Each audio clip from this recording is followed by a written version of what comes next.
Let's brainstorm and think about some things that you could do at home for music class. One thing that you could do is take the rhythm patterns that I showed you in a few videos ago, and if you're not sure which one, you could go to duple meter review or triple meter review and look at those patterns.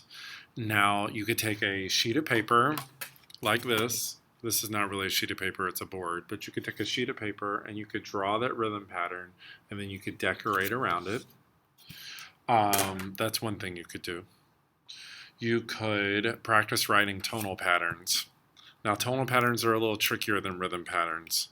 Now, tonal patterns, you want to draw 5 lines. So like this, 1, 2, 3, 4, 5, like that.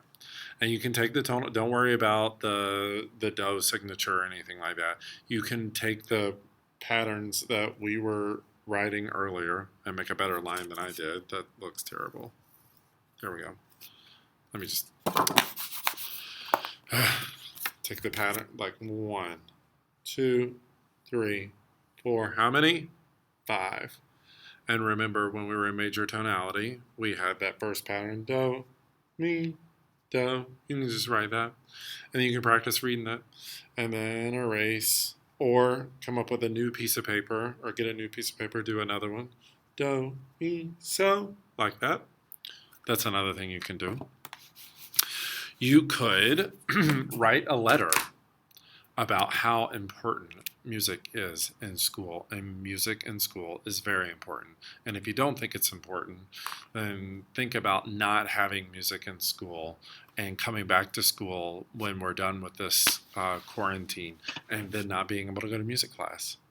So why is it important to have music in school? And that would be something really interesting. And if you want, you can write that letter and have your parents take a picture of that letter and send it to my email address, codjones@richmond2.org, Mr. Jones, codjones@richmond2.org, and send it to me. And I would love to see that letter. Why is music class important?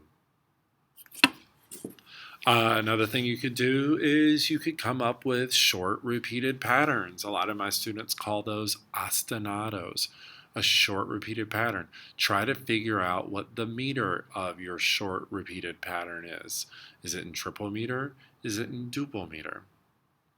For instance, this is a very, very short repeated pattern right here. Do, to do, hands in the air. Do, to do, hands in the air. Do, to do, and so on. So you come up with something and then try to write it down. If you know that it's in duple meter, you know that the microbeat is the due day, so you try to write it down.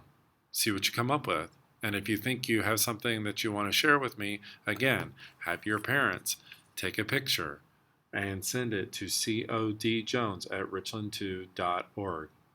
Those are just a few ideas of some things you can do at home for music learning.